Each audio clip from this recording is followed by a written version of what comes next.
Good morning, folks. My name is Marco.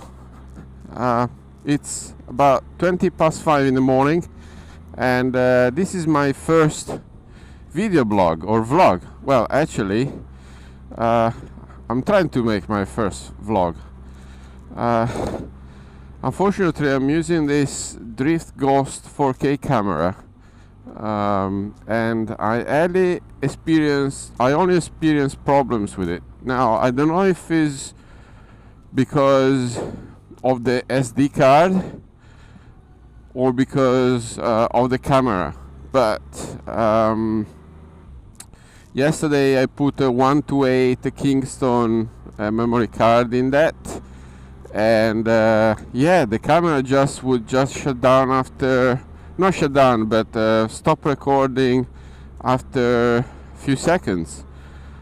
So today I put in a 32 gigabyte SanDisk card, and hopefully that will lead to better results. This is regardless, of course, of the vendor saying that they support Kingston and SD cards up to 128 gigabytes. Additionally, recording at 4K it's probably a no-go on this camera, although I need to try now with SanDisk cards. Maybe it was really just the memory card. Anyway, in this my first vlog, I will touch on a few topics. First, I will touch on the topic of choosing a liter bike as your first motorbike, because that's what I've done. And although, so I know there is a big debate out there as to whether that's the right thing to do, it's dangerous for beginners and so on. Maybe. There are people though who have done this, including myself. I've been riding this 1 liter bike for the past 2 months, and before that the biggest manual bike I rode was a 125 cc. So first of all, why did I choose a 1 liter bike and not a smaller one? Well, my commute is about 47 miles door to door, and includes extensive sort of parts of motorway, and I wanted a motorbike. So before obviously buying a 1 liter bike, I seek the opinion of my instructor, or an instructor that I paid for half a day, to see whether I could actually ride anything bigger than 125. In particular, I asked if I could ride a 600 at the time. And after half a day, the instructor trained me on a 600 Suzuki. He actually assessed my skills on a 600 Suzuki, and I was okay with it. So he told me, yes, no problem. You can ride one of these. But when I then went for buying my motorbike, yes, a second hand, I actually started thinking, well, the Suzuki, even at the speeds of 50 or something, sounded as if it was vibrating a bit, and so on and so forth. So on a motorway, I wouldn't want a motorbike that was feeling like she was pushed just to go at 70, 80 miles per hour. So I thought then, well, you know what, I can get 1 liter bike. And sorry, I was just checking if the camera is still recording, which it is. That's good news. So I said, well, if I had 1 liter bike, then probably on a motorway, she would just go and purr along. So Initially, I looked at the Triumph. I can't remember what the model was. Was a 1000, but more like of a road sport bike, and that was ways too heavy, ways too difficult to handle, ways too huge for, especially for the city. I mean, it was perfect for the road, but as I work in the city. I need a motorbike that, while it purrs on the motorway, it needs also to be quite nimble in the cities. So that's exactly what I did, and I found this motorbike, which is a Kawasaki Versys 1000. This has the GT pack on it, so it means it's got LED fog lights, it's got the panniers, it's got heated grips, and so on. Anyway,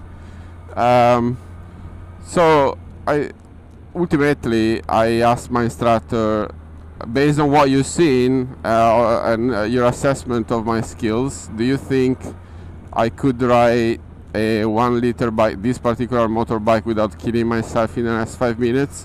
And the answer was yes. So I proceeded to acquire it. Obviously, I was terrified at the beginning because, this is 1 liter bike, and I knew that there is a big jump, even moving from a 125 to a 600, let alone to a 1000.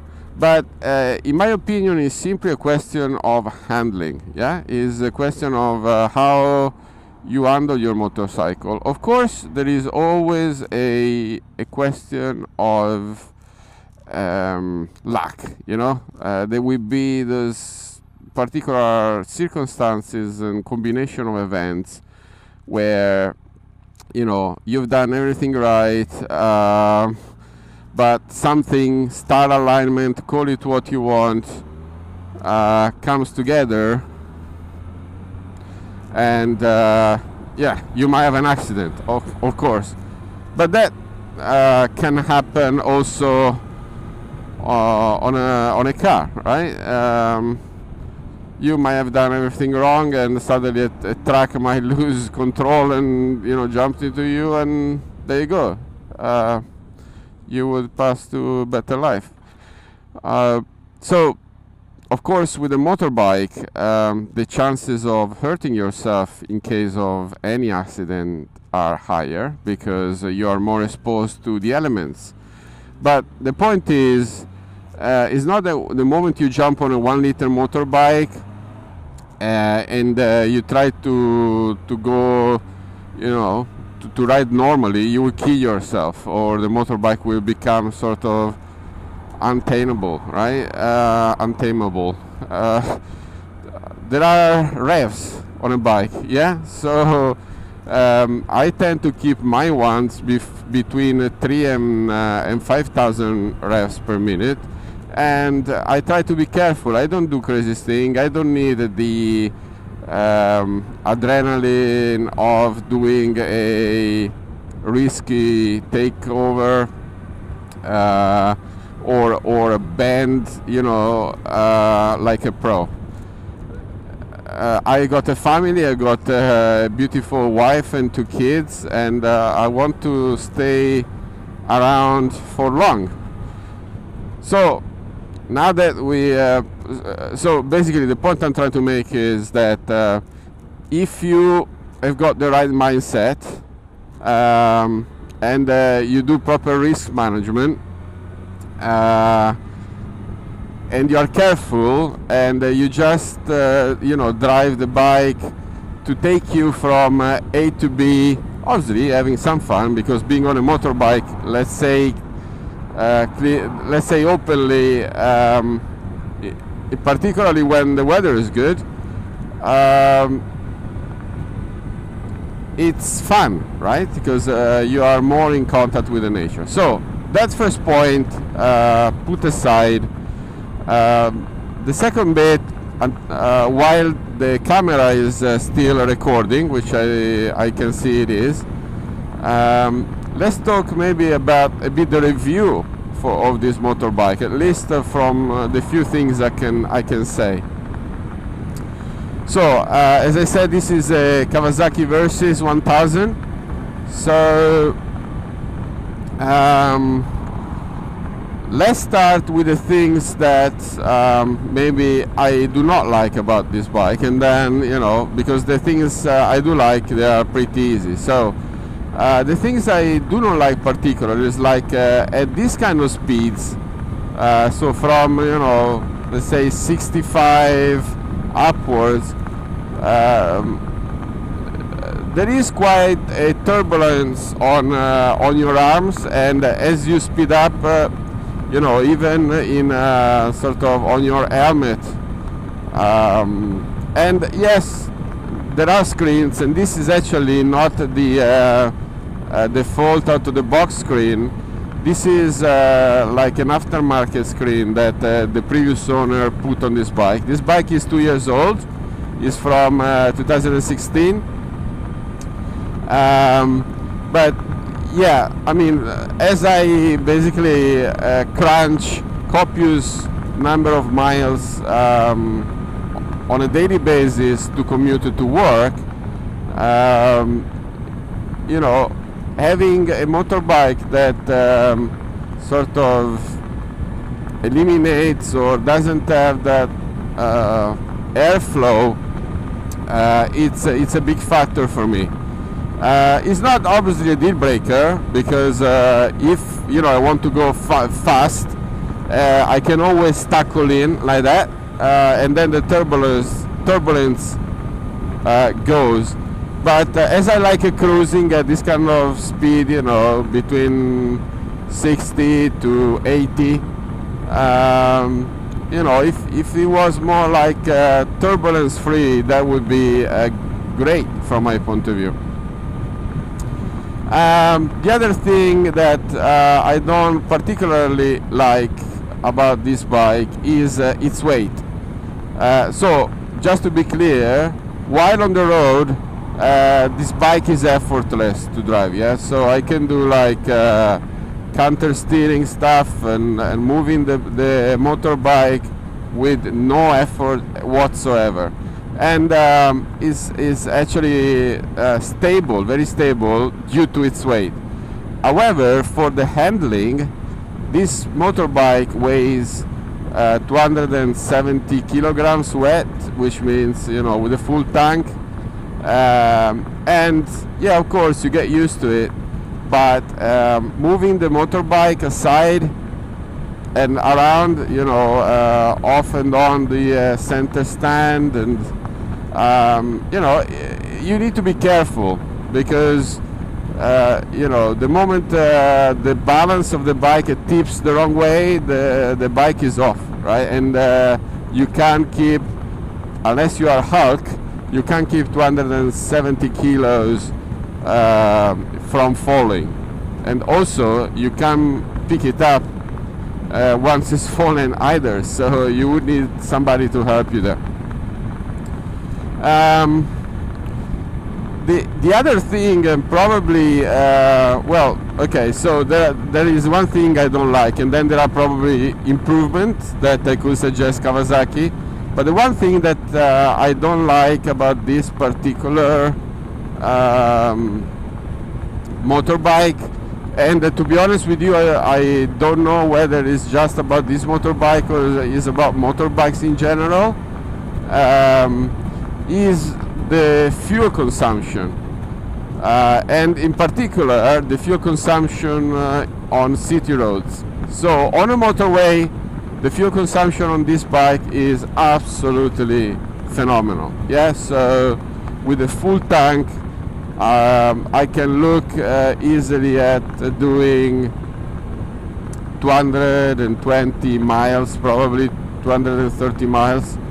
And you know, this motorbike has got a 21 liter tank capacity, so, you know, it's not bad, I would say.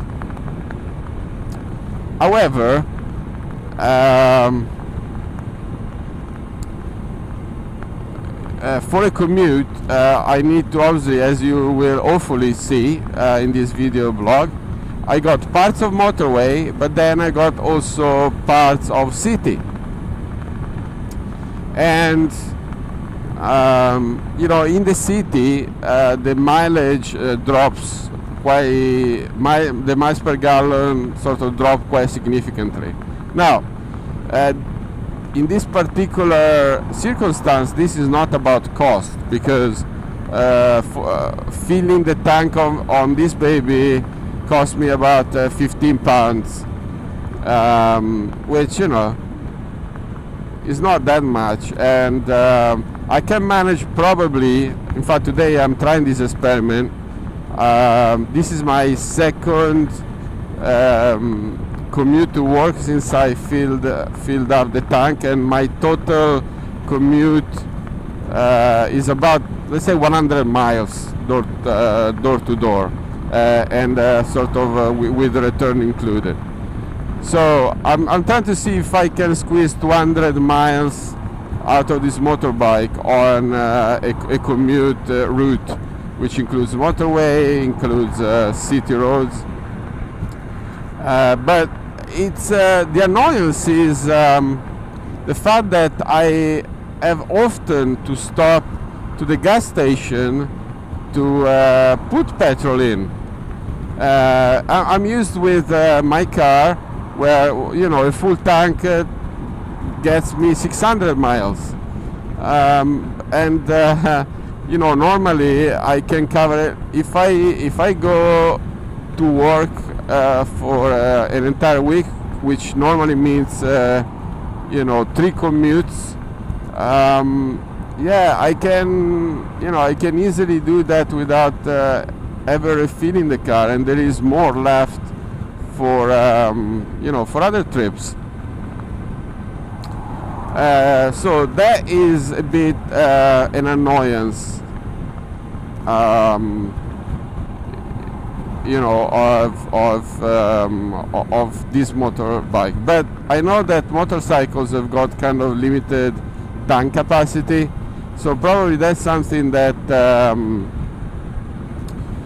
that in a way, you know, every rider experiences. However, if the motorbike had a better mileage per gallon, you know, it would be possible to squeeze more miles for a tank, and sort of, you know, save on the time of having to stop frequently. And, you know, I was thinking, as a suggestion for Kawasaki, one good feature that could help that, because it would apply all in the city, would be to have a sort of auto stop engine, so that if I'm idle for a few seconds, the motorbike stops, and then as I touch the throttle, the motorbike starts again. And that would help saving, I think, a lot of fuel, because obviously the reason why the motorbike consumes that much on urban roads is that when there is traffic, you spend a lot of time idle, either at the traffic lights or in queues when you can't filter. In terms of like, as a customer, what I would like as an improvement is that Kawasaki, I think, could do a lot more with the electronics in terms of the panel for the rider, right? So I would like to see a multicolor display, and one that you know, displays no matter what the lights conditions. Ideally, I would like to see an incorporated GPS, possibly, and also I was thinking as a future enhancement or feature for this bike, maybe it could be, apart from obviously having cruise control, which I think would help, but having radar technology. so that once you set the cruise control, the motorbike could automatically adjust its distance from the preceding vehicle. Other than that, I find this motorbike very nice. So the sitting position is upright. I feel like sitting on a chair. Is very comfortable. The seat is very comfortable. The handling on the bike is effortless. I mean, yeah, it's as I said, I'm a beginner, but I can ride this motorbike no issues. The mirrors from the various reviews I've seen online of different motorbikes are probably the best in the market. I mean, they are wide, they allow me to see behind me without having to do any weird moves with my arms or anything like that. And they don't vibrate. So yeah, in a word, they are great. What else could I say? Yeah, I mean, the power, you know, I'm going at 60 miles per hour and I'm doing 3,500, you know, revs per minute, which is basically this, the motorcycle is literally purring along.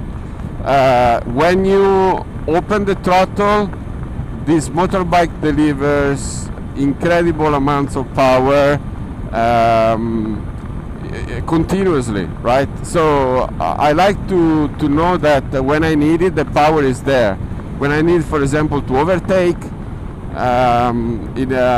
for a situation that might potentially be dangerous, the power is there. I like the top box pannier. I'm not really like a side box pannier type of guy, because at least it doesn't fit my commuting lifestyle, because obviously I don't like the idea of having to filtering through cars with two lateral gigantic panniers. But the top pannier is great. I mean, you know, sometimes I have to take my laptop home to work from home, and then I have to bring it back. And rather than having it in my rucksack, I just shuffle it in the top box, and and basically I drive effortlessly. So that's good. The other thing that I like about this motorcycle, although I have to say I never had, in a way, I never had the pleasure or the lack of assessing this feature as a good feature, is that this bike has got power modes, two power modes more specifically. So it's got a low power mode and a full power mode. Low power mode limits the power to 75-80% of full power, and then it's got the traction control, and it's got 3 levels of traction controls. So you can also switch the traction control off, and then it's got level 1 to 3 where 1 is least intrusive, and 3 is the most intrusive. So 3 is meant for wet roads, and 1 is just a little help in terms of traction control. So when obviously I purchased the motorcycle, for the first few days I used the low power mode on traction control 3. However, after that I now moved to full power mode and traction control 2, and so far you know, I'm happy with it. I think if you got the traction control 2 and above, it will forbid you from doing, in my case, accidental wheelies or skid on startups and that kind of stuff. So that's very good from my point of view. Oh, the other thing that actually I don't like about this model, but I know that from the 2018 model onwards, Kawasaki already made some improvement, is the lights. So a few weeks ago, I found myself having to go through some country roads at night because they shut down the motorway, and yeah, so there was no road lighting. And the lights on this bike, let me tell you, weren't exactly good. Even by turning on the fog LED lights, although they sort of made a big improvement, I still had a hard time looking the road ahead of me clearly, and most importantly with a wide range. Yeah, that to me, you know, is a key feature of a motorcycle. As we are in the middle of summer now, so it's what, the 17th, 18th of July, which is why it's bright already at 5:30 in the morning. But you know, as the sort of the autumn and the winter comes, and it will get darker earlier, both in the morning and in when I come back home, then having a good set of lights would help. Now, normally on a motorway this wouldn't be a problem, apart from certain parts of the A41, which I'm going through now. But you know, if you drive on a road that is not particularly illuminated, then you got some problems there. Okay, so sort of review wise of this particular motorcycle, I think we can close that one. The next bit is about motorcycles in general and why a motorcycle for commuting. Yeah. So from my point of view, it comes down really to money. So I live in Esbury, and that is, as I said, about 47 miles from my workplace at the moment, and I tend to sort of shift workplaces between Southwark and Canary Wharf and Aldwych. But the point is that to get to work from my place, I need to drive from home to a station, train station. I need to get the train, and then I need to take the underground and then walk. All in all, the commute time is about 2 hours. But most importantly, to do an annual sort of ticket, both for the train and the underground, and to pay annual parking fees, that cost me in excess of £5,000 a year. I mean, £5,000, it's a lot of money. There are people who nearly pay their mortgage with that money. Yeah. And you know, the motorcycle, yes, of course I had to buy it, although I went for a PCP. Therefore I gave a minimum, I think something deposit of £300 or something, and I'm paying, you know, what, £100 a month, something like that, for this motorcycle. But the point is, you know, I spend something like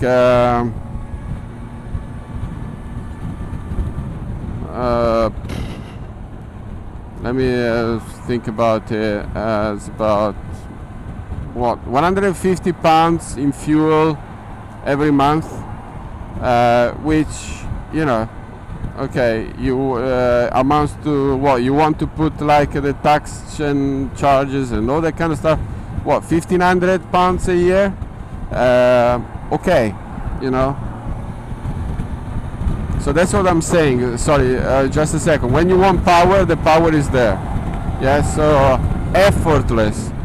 I mean, I barely touch the throttle, and yeah, the bike just flies.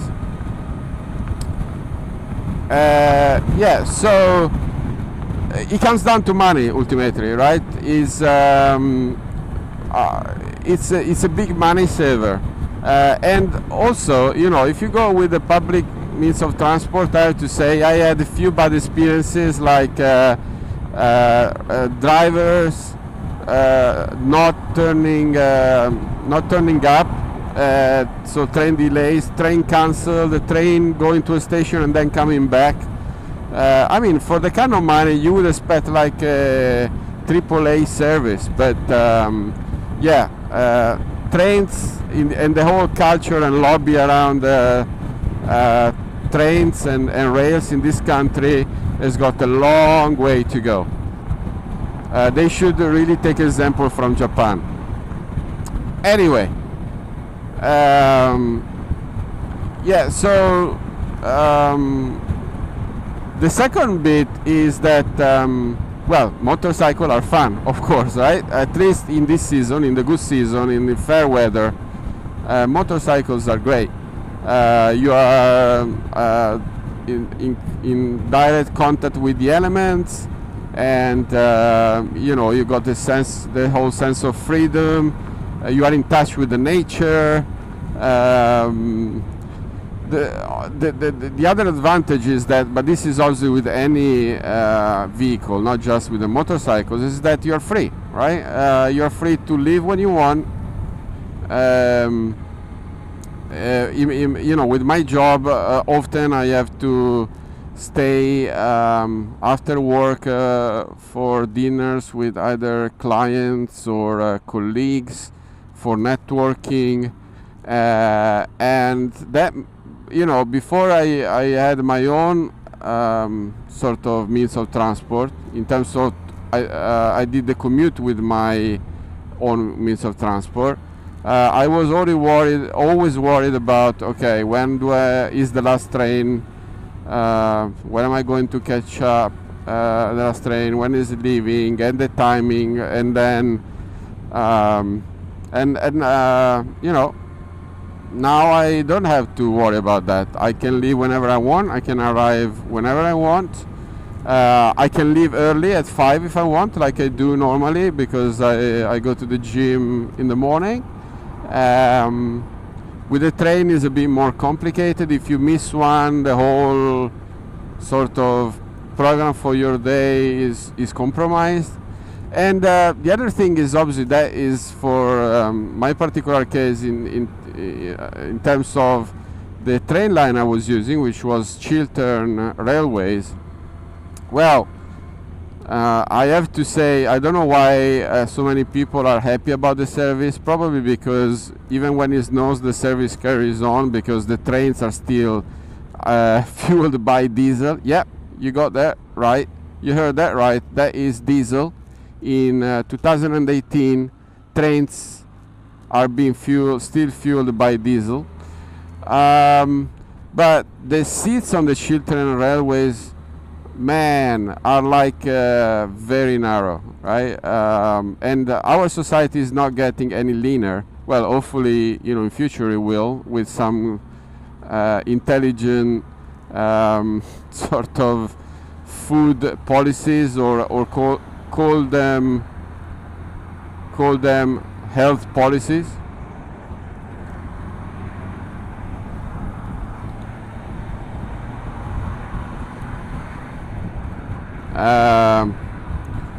Yeah, sorry, I was thinking of that white car that just overtook me next to me. That's quite kind of reckless. You can see still the indicator on. That's why having webcams is a good thing, or dash cams is a good thing, because you can record this stuff. Anyway, where was I? Yeah, the seats on the Chiltern railways, on peak times, I really felt at times like sardines, and then you have to fight for a seat, especially on the way back, and then there are the usual assholes that push you around, that they don't respect the rules, they don't respect people in general, and you need to, for being a civil person, you need to be better than them and not get into any arguments or fights just for fear of what could this guy could do, these guys could do. And it's not just the guys. I mean, to be honest, also I've seen some pretty mean women there, not giving a shit and using the fact that they were women just to jump the queues. I mean, ridiculous. But anyway, I don't have these problems now. I leave when I want. I come back when I want. I'm not tied to train times or anything like that. Of course, going with your own vehicle, including motorcycles, has got its downsides, and for cars that means typically traffic. For motorcycles that means increase the risk, because you are more exposed to the elements. And also I think, because I never tried, but I think that in the autumn/winter that means cold, a lot of cold. However, cold can be overcome by wearing appropriate gear. The only thing that cannot be overcome on motorcycles is ice on the road. And when you see that, you should take your motorcycle, give it a good clean, and put it away for the winter. So I decided that when the harsh winter will come, that is those 3 months, I will go by train, but it's just 3 months over the 12. So I will endure the pain of the winter months. Obviously, the advantages of going by train are that you are not driving, so somebody is taking care of that for you. There is no traffic, so yeah, that is stress-free. And then, if you are tired, you can sleep. If otherwise, you can read your book or listen to your favorite magazine or audiobook or The Economist or whatever. By the way, I can listen, and I normally listen to The Economist also on my motorcycle, because I got an interphone that connects to my Bluetooth, and I purchased The Economist sort of audiobook capability in a way. So I normally, apart from today when I'm video blogging, of course, but I normally listen to The Economist.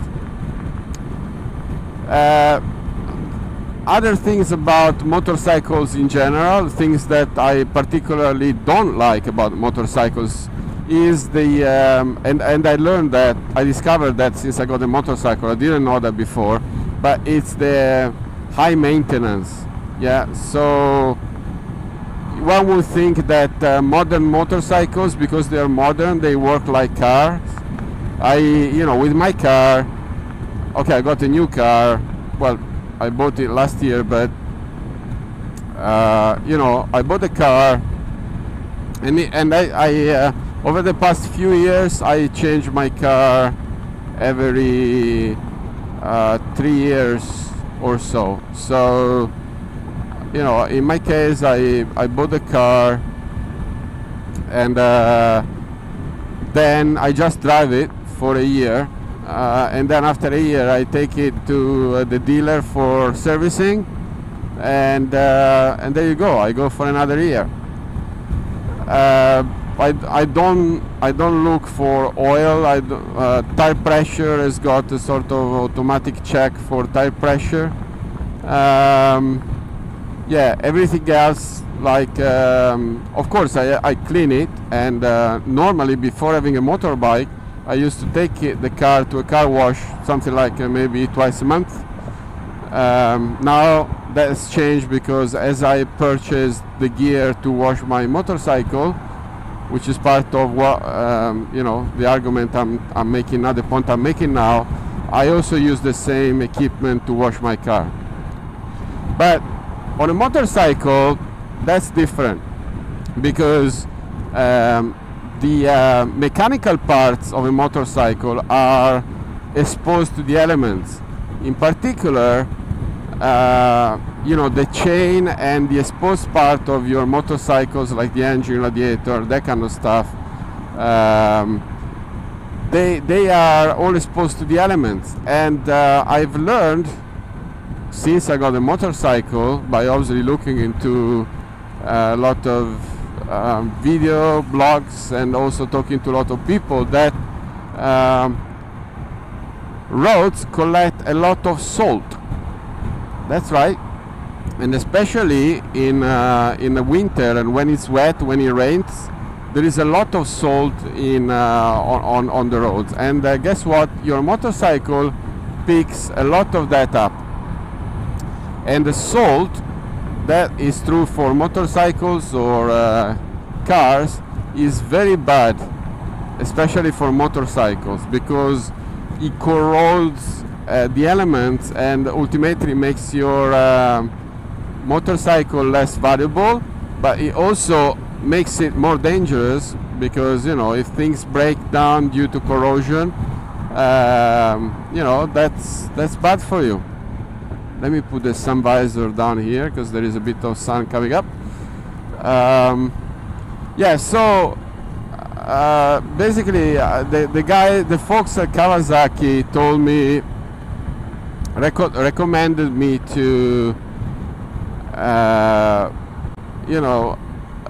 lube the chain, which is one of the highest maintenance part. Lube the chain at the end of every tank, so every 220 miles or so, and to actually clean the chain and lube it afterwards. So do a proper chain cleaning after every 2 tanks. Now I tend to actually lube the chain every 2 weeks, and to do a full chain cleaning every 4 weeks.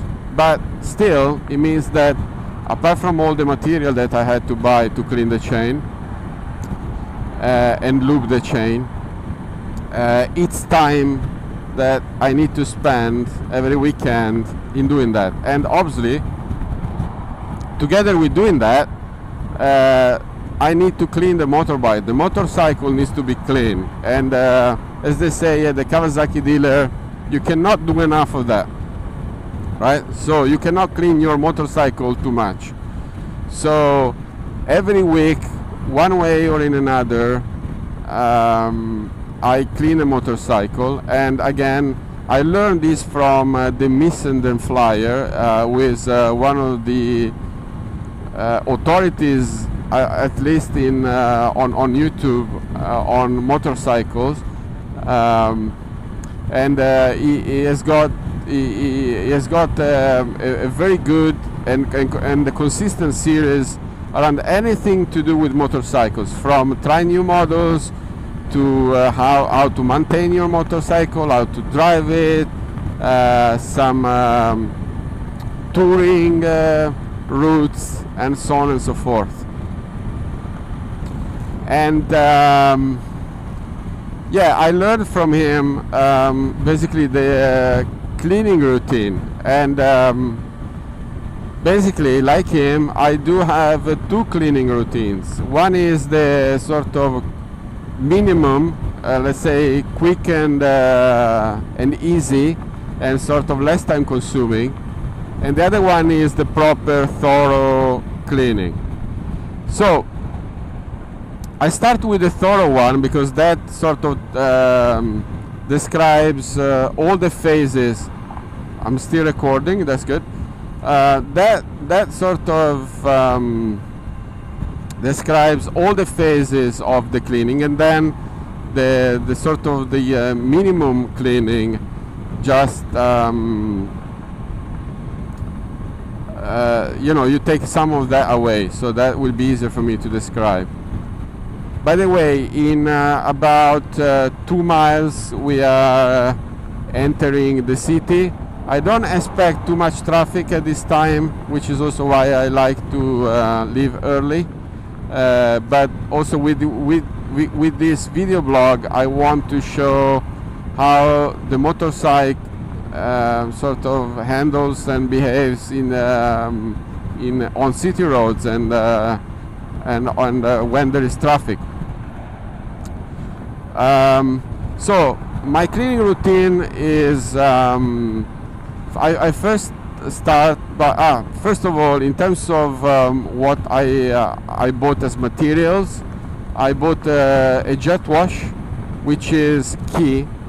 I bought a long hose because obviously there are a few meters from my water supply in the garden, the back garden, to the garage where I park the motorcycle.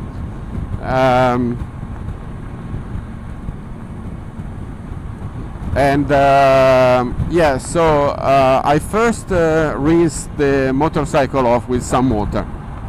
Then I use the Mac off bike cleaner. I sort of apply that all over the motorcycle, and then I let it rest for 30 seconds, 1 minute, and then I sort of rinse it again and shake it a bit with a soft brush. Again, that I purchased from Macoff.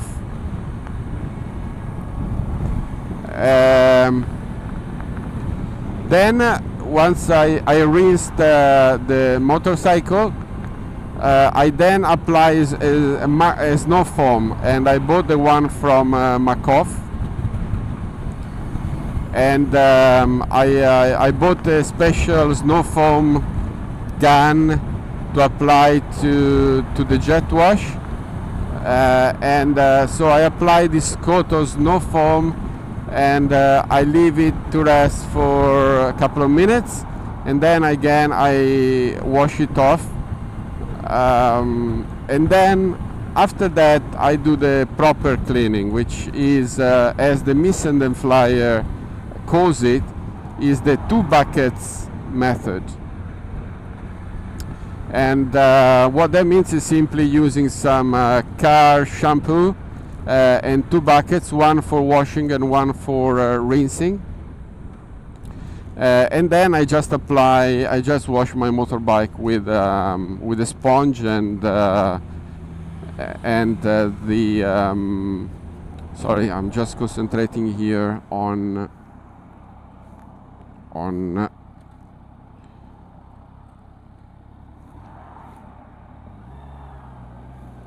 the road. Just wash the motorcycle with that, and then after that I dry the motorcycle with some microfiber cloth. And I already started drying properly, so moving the microfiber cloth in circular motions, and the motorcycle already looks very good. And then after that I apply some bike protector cream from Macoff, which basically protects the paint work, normally that does the trick. Also, I learned from the Missenden Flyer that I could use one of those what are called like turbo boosts or whatever they are called, which are basically gigantic hair dryers, very powerful hair dryers, and they help drying the motorcycle in all the little crannies and places that you cannot reach with a cloth. And normally that is the full cleaning cycle. Of course, what I can do then is if I put the motorcycle away for the winter, for example, I can also put a layer of protective material spray that basically protects the motorcycle from dust and salt and so on and so forth. So that's the full cleaning cycle. If I go for the quick version, I normally just apply the I do the rinsing, I do the snow foam because that's easy. The gun, the snow foam gun does it for me, and then I just wash it off, and then I use the 2 bucket method, and that's it, and I dry it off. That's the quick version. So that's how I clean the motorcycle. We are now obviously entering the city. We are proceeding towards Hendon Way.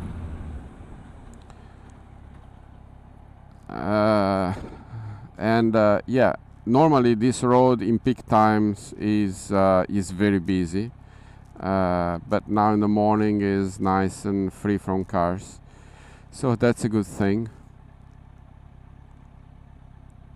We had a wonderful summer. What a summer! I mean, in the 16 years I've been living in this country, this is by far the best summer ever.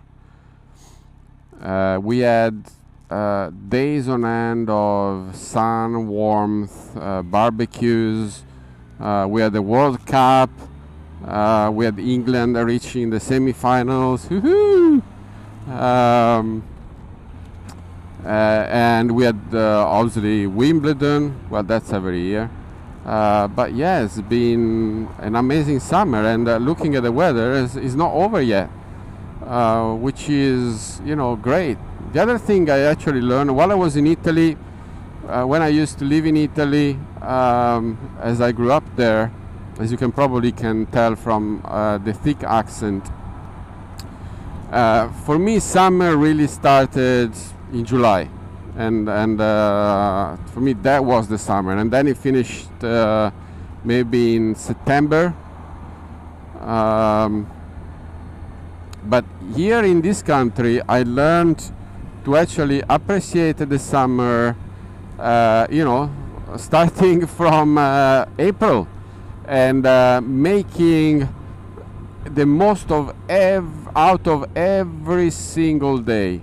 You know, this year I really enjoyed the summer moment by moment. For me, the peak was around the 21st of June, which was obviously it's the longest day in the year. And since then, I just hoped, oh please, let's hope that you know, this thing continues. And to this very day, I'm living every day of this summer as a blessed day. It's just fantastic. We had a harsh winter, that's true, very harsh. We had the snow, I think, in November already, and then we had quite a lot of snow. Temperatures were kind of cold, but this summer is amazing. And the best part of it is that I haven't gone on holiday yet. So I'm having an holiday here every day by looking at this beautiful weather, and in about 1 month time I will go to Italy for my proper holiday, where hopefully I will find more summer there, apart from obviously people, food, sea. Yeah, so I'm looking forward to it. So we are approaching now sort of the Finchley Road Swiss Cottage area. We are about 7 miles away from my workplace. Today I should arrive nice and early. Obviously, I will cut from this footage if I'm still recording. Yes, I am still recording. So I will cut from this footage the part where I enter the workplace garage for security reasons. But yeah, so, and also I'm not going to do too much filtering today. One, because I don't do much filtering normally. I do only what I consider to be safe. But two, because I am vlogging and I want to concentrate on the vlogging, and I cannot concentrate on the filtering, because when you do filtering you need to concentrate on the filtering of not to pose harm to anybody around you or to yourself. Yeah, I don't want to do that. So the other thing is that in this season, when it's sunny, actually not just in this season, but when it's sunny in general, this city is absolutely beautiful. I mean, we are approaching now, Finchley Road and Swiss Cottage, where you find St. John's Wood. Close to that is where the Beatles used to live. Is obviously a tourist hallmark.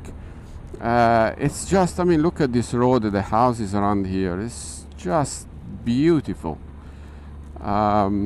When obviously the road is packed with cars, you will find it all but beautiful. But as you drive along, on this road like that, in a summer morning with the sun, no one around, I mean, the city assumes completely different colors. It's beautiful. It's amazing.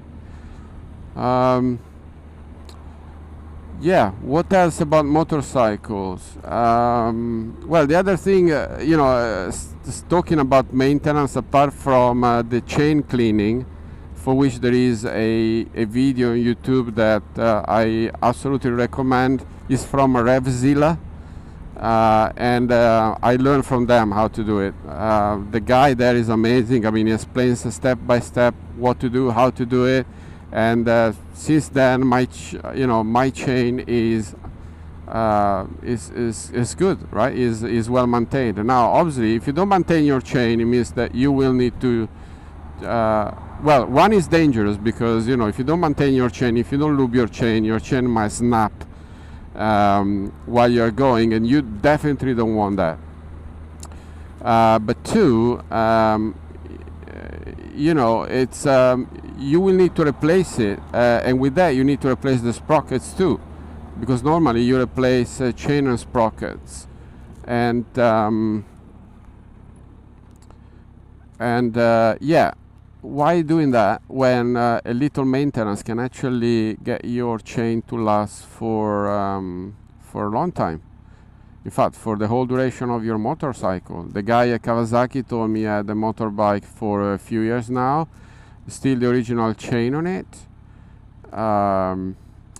So the other thing about maintenance is that you need to look at, for example, your tire pressure often. I would say I do that. I tend to do, since I learned that I had to do that, because again, with the car, I don't care, right? So the car goes and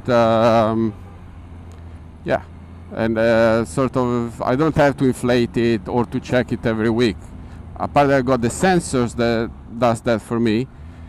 The sensor that does that for me.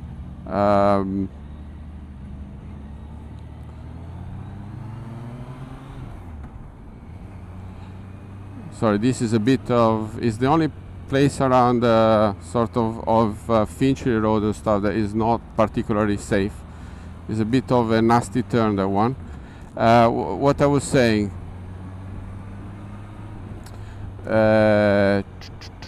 oh, the tires, yeah.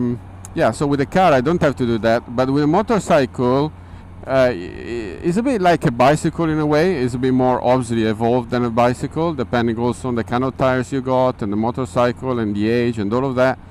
But yeah, you should actually check your tire pressure, because you know, if you don't have the right pressure, that might be dangerous for you. And there are a couple of little tools that they suggested me at Kawasaki. One is a pressure gauge in a way. Is you know, you put that on your valve, and then it tells you the pressure that you got, both in bars and psi's. And then obviously you need to read your owner's manual about your tire pressure. Another thing that I didn't tend to do. Let's see if I can filter here a bit. It looks like so. Another thing that I don't tend to do with cars is to read my pressure gauge, right? It's just, you know, pressure is there. The second one is you need like some sort of pump to pump it up when the pressure is not at the right levels. And again, at Kawasaki, they suggested me to go to Alfords and buy one of those what is called foot pumps or hand pumps. Yeah, that you basically apply your foot on, and it applies a few psi's to the tires. Obviously, in order to do that, I had to learn what is the right pressure for the tires on my motorcycle, which again I wasn't used to with a car. So in a way, actually, owning a motorcycle gets you really closer to sort of these mechanical beings, right? You need to actually know your what you are riding, and you need to know it pretty well, right? You need to know what is the right pressure for your car, for your motorcycle. You need the tools to measure it. You need tools to inflate it when there isn't enough. You need to clean your chain regularly. So again, that is about being close to your mechanical parts. You get to, as you clean the bike regularly, you get to know the bike also, and the various parts. I mean, I learned about the radiator, and not to wash it with a jet wash, for example, because you will ruin the delicate parts that make the radiator, and if you do that, then you are in trouble because your engine might overheat. What else? In terms of maintenance, so we've done the cleaning, we've done the chain, we've done the tires. Yeah, I think that pretty much. Oh, the other thing is the oil.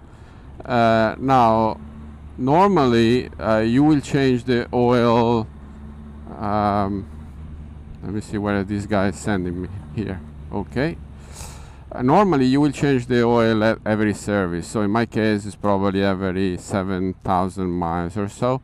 But again, it's about you need to check the oil, because if you don't have enough oil, then your motorcycle might overheat, or you can seriously damage your engine, right? And if you damage your engine, you can kiss goodbye to your motorcycle, and hopefully not to yourself, because obviously you will be in time to stop and all of that. But yeah, I mean, those things are things that are worth checking, and actually must be checked. The brakes are okay. I mean, I don't actually check them, or I expect just them to work. If I feel they're not working, I just pop down to the dealer and I ask them to adjust it. But so far, this has not actually happened. Yeah. What else? From a maintenance perspective, that's it. In terms of how this motorcycle, you know, behaves in cities, I mean, you are seeing the video, you're watching the video, so probably you got an idea.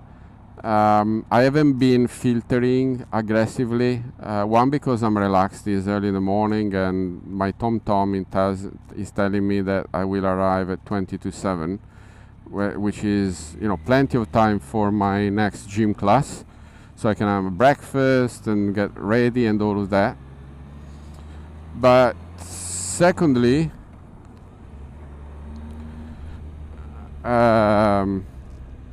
yeah, I mean, as I said, you know, I want to concentrate on the vlogging, not on sort of overtaking and filtering. You know, I'm not in a hurry. But yeah, when you need to filter, this motorcycle, you know, just filters is fine. The only thing is, you know, in the city, yeah, it's a bit like oops, sorry.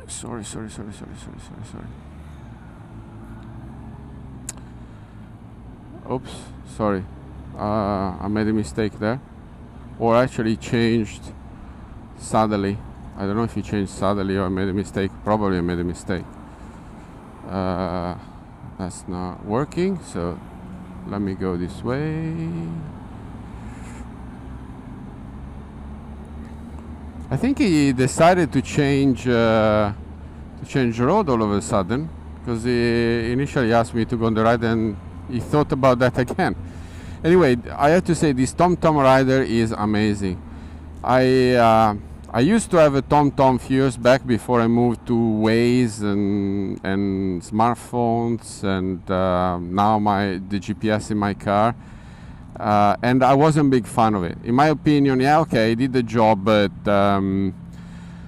there were things that sort of just didn't work well. I mean, he didn't choose the best roads for you. He didn't readjust them properly based on traffic, although they said he did. Sometimes he sent you on roads that just didn't make any sense. But I have to say, obviously, because, you know, all the GPS providers had to step up not to be wiped out by the disruption introduced by the smartphones and the free apps like Waze, for example. With this TomTom rider, they really stepped up the game. One, because it's a TomTom that is fine-tuned for riders, motorcycle riders. So it chooses the roads that are best for motorcycles. And so far, my personal experience is never gotten this one wrong. And the second is, you can even, for example, decide the level of difficulty of the road you want to take. Whether you want to be you know, you are a big. Look at the guy with the shorts on a motorcycle. See, okay. These are just people that kind of, I don't know whether they are thinking, they are suicidal, or they are thinking about the consequence of what they do. But never ever go with unprotected on your motorcycle, because, okay, if you got an accident at high speeds, that doesn't really matter that much, because, you know, high speeds probably, well, if you're not dead, but you will be seriously injured no matter the gear you're wearing. However, one, gear has got protection also for your back, and but the protection is really about if you got accident at lower speeds. And even if you're going at 20-30 miles per hour and you fall off your motorcycle, if you got protection, the right protection, your skin will not peel off. You might break some bones, maybe, or yeah, have some injuries and pain and so on and so forth. But your skin will not peel off. If you don't wear any protection and you fall on the road, your skin will come off. And just go online and search for some Google for some, you know, people riding a motorbike without protection and what happened to the skin when they had accidents. There are actually pictures that are quite, you know, revealing in a way. So yes, okay, it's summer, it's hot, and you would like to feel fresh and all of that. And we see all these movies from California with riders going on the Harley Davidson, maybe without helmet and unprotected, which in my opinion is just stupid. But yeah, don't do that, right? Just be safe. Yeah, but I was saying this TomTom rider, you know, you can, for example, when you choose a route, you can say, well, I want the route to be easy, medium, or difficult for a biker. So if you put like a difficult with lots of turns, what it will do is it will sort of choose, you know, a nice route for motorcycles where you can enjoy some bends and curves and that kind of stuff. Yeah, so very, very, very nice.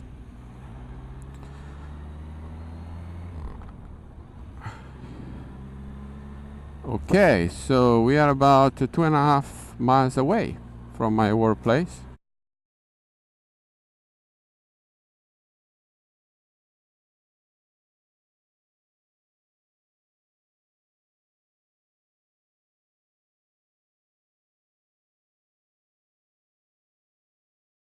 As well like that.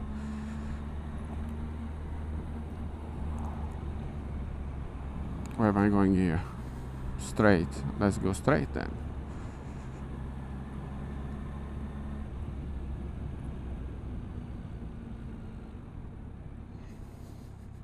So also the other thing is, this is not my usual road. I normally take another road, but the instructor told me to change road from time to time, not to become complacent with the road I'm doing, because you know, if you become complacent, maybe you relax a bit, and then when things happen, then you know, you're not ready for it. If you change roads often, let's say consistently, actually what that does for you is that it keeps your alert high,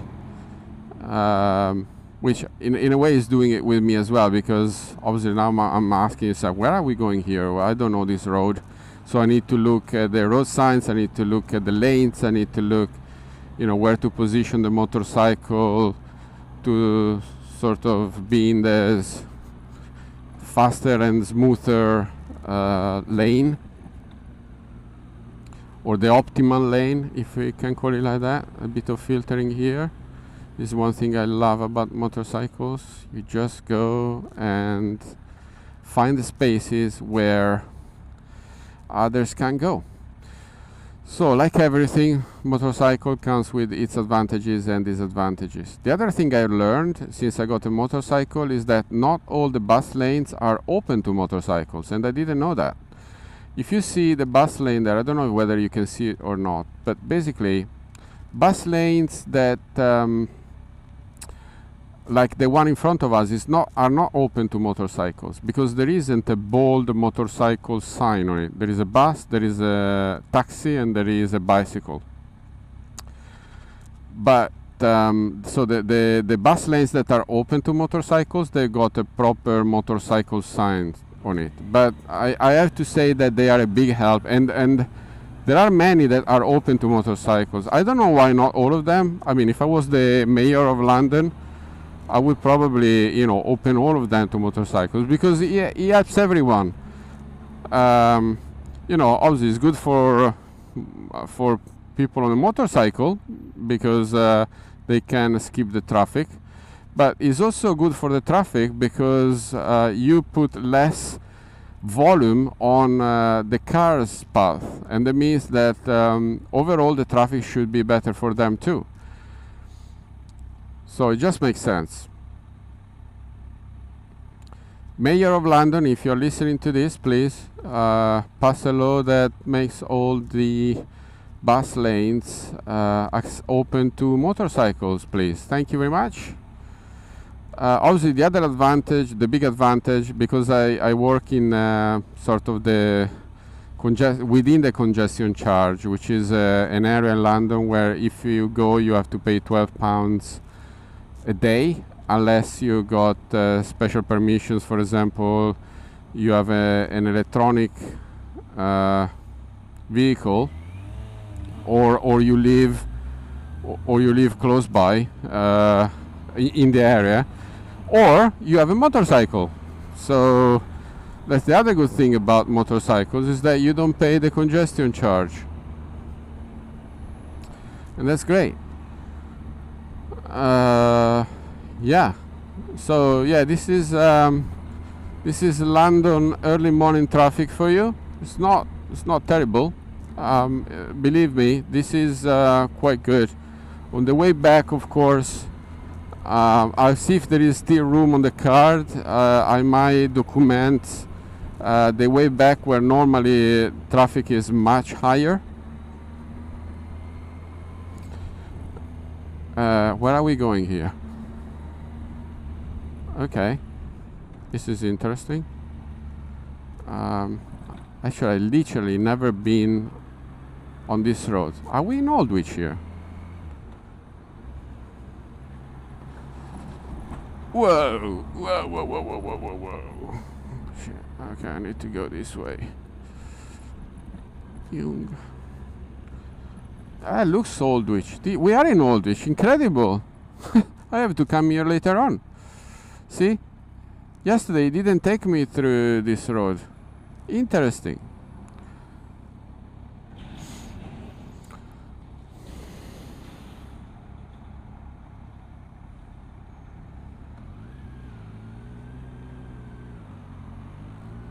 Yeah, now my alert senses are all over the place, because I don't know this road and I'm wondering, where am I going?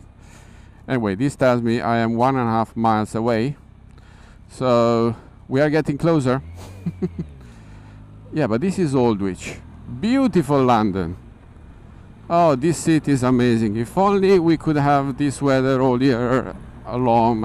I mean, this will become definitely the best city in the world. I don't know, what is this, a bus lane now?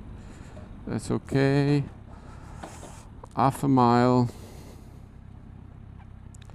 Turn left. Okay.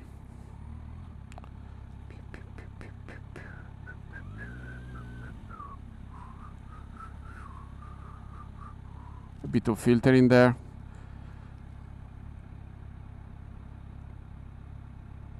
The other thing that is interesting is that when you ride a motorcycle, you see things in a different light. Also, you see, when I used to drive a car, I wasn't, I mean, particularly annoyed by people, by motorcyclists filtering and stuff, but I was more envying them. So I was like, whoa, look at this guy, he can go. Sometimes I would feel happy if I was completely stuck in traffic. I was thinking, oh, at least somebody is going. I don't know whether this is open to motorcycles or not. So there you go. That's the Thames for you. Yoo-hoo! Look at that, London Bridge. Beautiful, beautiful city. Yeah, I don't know. I'm supposed to turn left here.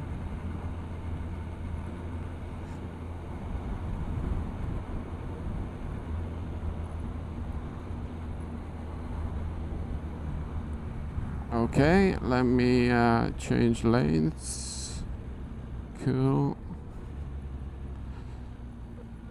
And I should go to the left. Great. There we are. Yeah, this is we are approaching Southwark, which is where I'm normally based. Beautiful city. I can't say that you know, too many times. Just every time I look at this city, it's just beautiful.